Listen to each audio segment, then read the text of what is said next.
বন্ধুরা আমরা প্রত্যেকেই চাই আমার বাড়ির যে কন্যাটির বিবাহ হয়ে গেছে সে শ্বশুর বাড়িতে সুন্দরভাবে বসবাস করুক, সুখে শান্তিতে থাকুক এবং তাকে বিভিন্ন সময় আমরা বিভিন্ন রকম উপহার দিই, গিফট দিই, যেগুলো তার জীবনকে যাতে আরও সুন্দরভাবে গড়ে তোলে সেই উদ্দেশ্যেই দেওয়া হয়। বন্ধুরা এইখানে যদি আমরা শাস্ত্রবিধি মেনে এবং শাস্ত্রীয় নিয়ম অনুসরণ করে যদি কিছু জিনিস কিছু নির্দিষ্ট বারে দিতে পারি, তাহলে কিন্তু তার যে এফেক্ট, তার যে প্রভাব সেটা আরও বৃদ্ধি পাবে এবং কন্যার জীবনে আরও বেশি মাত্রায় সুখ, শান্তি, স্বাচ্ছন্দ্য এবং সমৃদ্ধি আসতে পারে।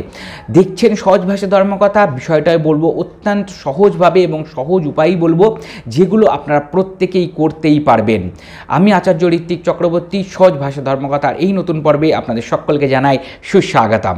বন্ধুরা, সহজ ভাষা ধর্মকথায় আমরা এই রকমই বিভিন্ন ভিডিওগুলো তুলে ধরি, যেগুলো আমাদের জীবনের প্রাত্যহিক বিভিন্ন রকমের জটিল সমস্যার সহজ সমাধান আপনাদের হাতের কাছে নিয়ে চলে আসে। যদি আপনারা সেগুলো নিয়মিত পেতে চান, তাহলে অবশ্যই সহজ ভাষা ধর্মকথা আপনাদের এই প্রিয় চ্যানেলকে সাবস্ক্রাইব করুন এবং পাশে থাকা বেল বাটনটা ক্লিক করে দিন, যাতে পরবর্তী ভিডিও নোটিফিকেশনগুলো আর মিস না হয়ে যায়। বন্ধুরা, চলে আসছি আজকের বিষয়ে। আপনার বিবাহিত কন্যাটি যখন শ্বশুর বাড়িতে যাচ্ছে, তখন বার হিসাবে আপনি কোন বার কোন জিনিসটা তার হাতে তুলে দেবেন, যাতে তার জীবনের বিভিন্ন রকমের যে সমস্যা সেগুলো কাটতে পারে এবং সুখ, শান্তি, স্বাচ্ছন্দ্য বৃদ্ধি পেতে পারে। প্রথমবার সোমবার। বন্ধুরা, সোমবার দিন আপনি মিষ্টি জাতীয়, যেটা দুধের তৈরি মিষ্টি, সেই জিনিস কন্যার হাতে তুলে দিন যখন সে শ্বশুরবাড়ির দিকে যাচ্ছে। এছাড়া বন্ধুরা, চাল এবং দুধ মিশ্রিত করে যে পায়েস তৈরি হয়, সেই পায়েসও আপনারা সোমবার দিন বানিয়ে রান্না করে আপনারা দিয়ে দিতে পারেন আপনার কন্যাটির হাতে, বিবাহিত কন্যাটির হাতে যে শ্বশুরবাড়িতে যাচ্ছে। তাহলে মান্যতা তার সুখ বৃদ্ধি পাবে, তার জীবনে শান্তি সবসময় থাকবে। মঙ্গলবার দিন বন্ধুরা আপনার বিবাহিত কন্যার হাতে লাল রঙের বস্ত্র উপহার হিসাবে তুলে দিন, গিফট করুন লাল রঙের যে কোনো বস্ত্র, জামা কাপড়। এর ফলে স্বাস্থ্য ভালো থাকে, সুস্বাস্থ্য লাভ হয়। বন্ধুরা, বুধবার দিন আপনারা পেস্তা বাদাম যেটা আছে, পেস্তা, এক প্যাকেট পেস্তা বাদাম কিনে দিতে পারেন, সবুজ রঙের চুড়ি কিনে দিতে পারেন। এর ফলে রোগ তার জীবনে আসে না এবং তার জীবনের বিভিন্ন রকমের যে ব্যবসায়িক ট্রানজাকশান, যদি তারা ব্যবসা করে থাকে সে ওই বাড়িতে, অর্থাৎ তার শ্বশুর বাড়ির দিকে, তাহলে তার ব্যবসার দিকটাও কিন্তু ভালো হবে এবং তার বুদ্ধির বিকাশও ভালো হবে। সঠিক সময় আপনার কন্যা সঠিক সিদ্ধান্ত নিতে সক্ষম হবে।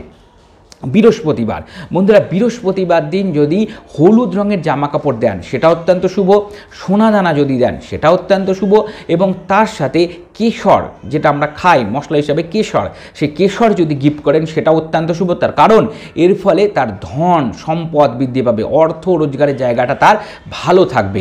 বন্ধুরা, তারপরের বার হচ্ছে শুক্রবার দিন বন্ধুরা যদি আপনার বিবাহিত কন্যাকে মিচড়ি গিফট করেন বা রেশমের কোনো বস্ত্র গিফট করেন, তাহলে কিন্তু তার দাম্পত্য জীবনে সুখ শান্তি বৃদ্ধি পাবে, তার স্বামীর সাথে যে বন্ডিং সেটা খুব সুন্দর থাকবে।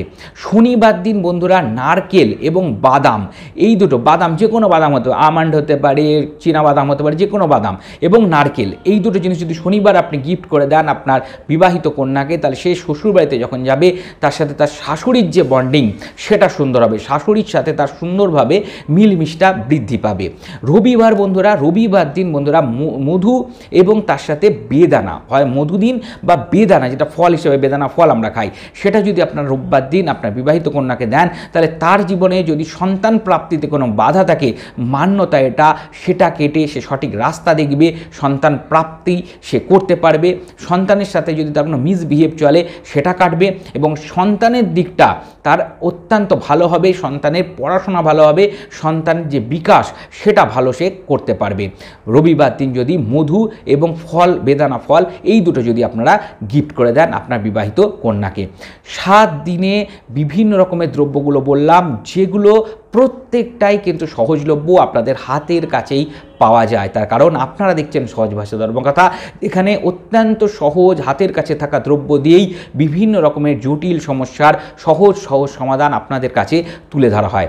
যদি আপনারা এই সংক্রান্ত পর্বগুলো নিয়মিতই পেতে চান, আবার বলছি অবশ্যই চ্যানেলটিকে সাবস্ক্রাইব করে পাশে থাকা বেল বাটনটা ক্লিক করতে কিন্তু বন্ধু ভুলবেন না।